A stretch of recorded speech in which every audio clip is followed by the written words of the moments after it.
Story time. I started reading One Piece in 2020. One Piece came out in 1997. I spent over 3 years reading nothing but One Piece. It wasn't until 2023 where I caught up and I was able to read it alongside my friends as it was released. I fell in love with its whimsy, I fell in love with its life lessons, I fell in love with its bold storytelling, with its characters, with its view on life. One Piece is my favorite comic of all time.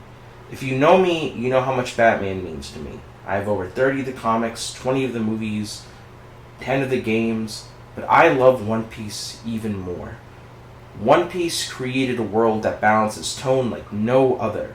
It has characters that will make you laugh, then cry in a matter of seconds. It has characters that you hate, but you'll go on to understand. It's been going on since 1997. The world is deep and rich, and I loved everything about it.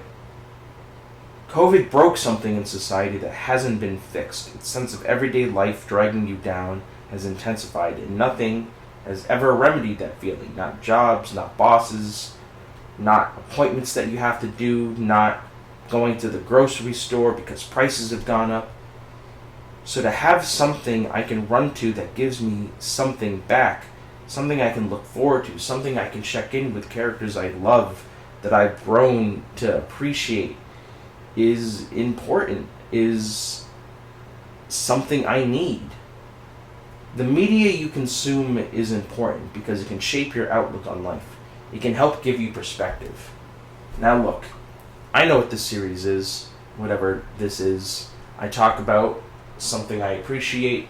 I go in depth, or as in depth as I can without spoiling things, to talk about, well, this is what I got from it. This is why I got from it. But here's the thing with One Piece. I don't want to. I love this too much to spoil this experience for someone else. I want someone to walk into this like I did, blind and not knowing a damn thing about it. All you need to know is Luffy wants to be king of the pirates. I'm not going to tell you anything more than that. I'm not going to tell you the friends he meets along the way, the villains he fights, the islands he goes to. The depth and breadth of imagination this world has is incredible. It's palpable. It's amazing. The whimsy that turns into harsh violence, which turns back to whimsy.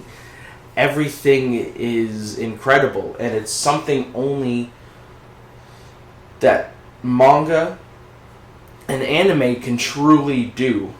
The live-action adaptation isn't bad, and that's a very rare thing for anime.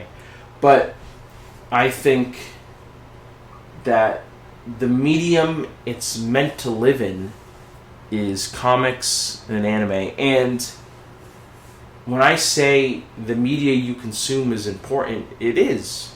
Because, look, I think it's important to broaden one's horizons, to maybe watch things that one normally doesn't, to get a new perspective on life.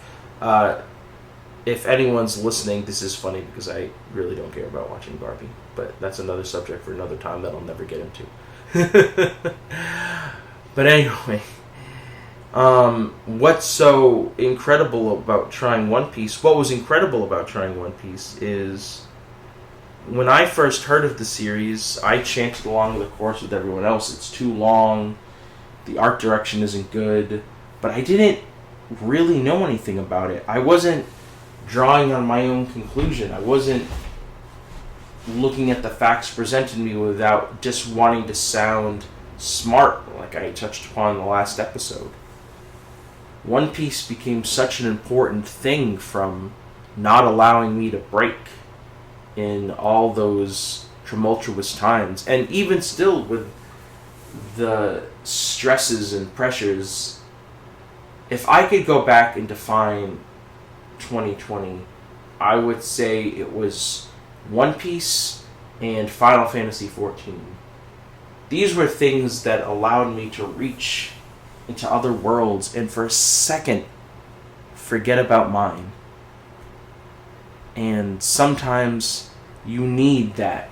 You need something that you can jump into and gain a perspective to come out feeling like things will be alright. I love One Piece because it gave me all that.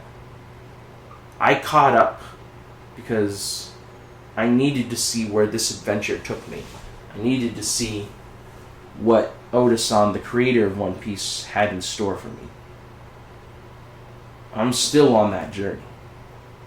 One Piece is my favorite thing, my favorite comic, and one of my favorite franchises ever.